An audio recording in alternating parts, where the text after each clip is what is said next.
বিশ্বকাপ থেকে শুরু করে নারী কেলেঙ্কারি, আর এখন কাতার ফুটবল ও এশিয়ান ফুটবল কনফেডারেশনের প্রকাশ্যে দ্বন্দ্ব।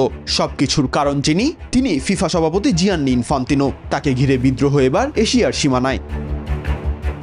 এএফসি, উয়েফা ও কনকাফের যৌথ চিঠিতে ইনফান্তিনোর নেতৃত্ব ও ফিফার বিতর্কিত প্রস্তাবের পর থেকেই শুরু টানাপোড়েন। শত আলোচনা পাশ কাটিয়ে জিয়ান্নির পাশে কাতার ফুটবল অ্যাসোসিয়েশন। কিউএফএ সভাপতি আল থানি অভিযোগ করেন, ইনফান্তিনোর বিরুদ্ধে চিঠি দেওয়ার আগে ৪৭ সদস্যের সঙ্গে কোনো পরামর্শ করেননি এএফসি সভাপতি। তিনি জানান, সদস্যদের হয়ে কথা বলার অনুমোদন ছিল না তার।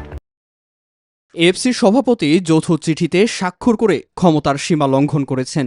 এএফসির বিবৃতিটি প্রকাশের আগে এএফসির নির্বাহী কমিটি স্বতন্ত্র সদস্য সংগঠনের সাথে কোনো আলোচনা হয়নি। যুক্তরাষ্ট্রের ১ নম্বর জিম চেইন গোল্ড জিম এখন আবারও বাংলাদেশে।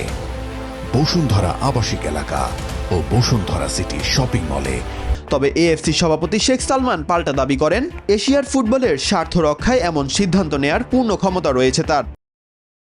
এশীয় ফুটবলের স্বার্থ রক্ষায় দৃঢ় পদক্ষেপ নেওয়ার ক্ষমতা ও দায়িত্ব দুটোই আমার রয়েছে। আমি ও এএফসির অন্যান্য সভাপতিরা অতীতেও এশীয় ফুটবলের জন্য গুরুত্বপূর্ণ বিভিন্ন বিষয়ে প্রকাশ্যে বিবৃতি দিয়েছে।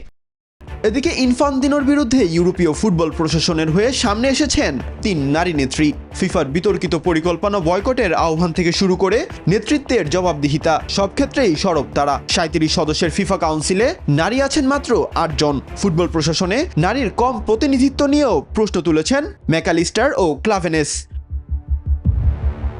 মাহাদি ইমরান, নিউজ 24।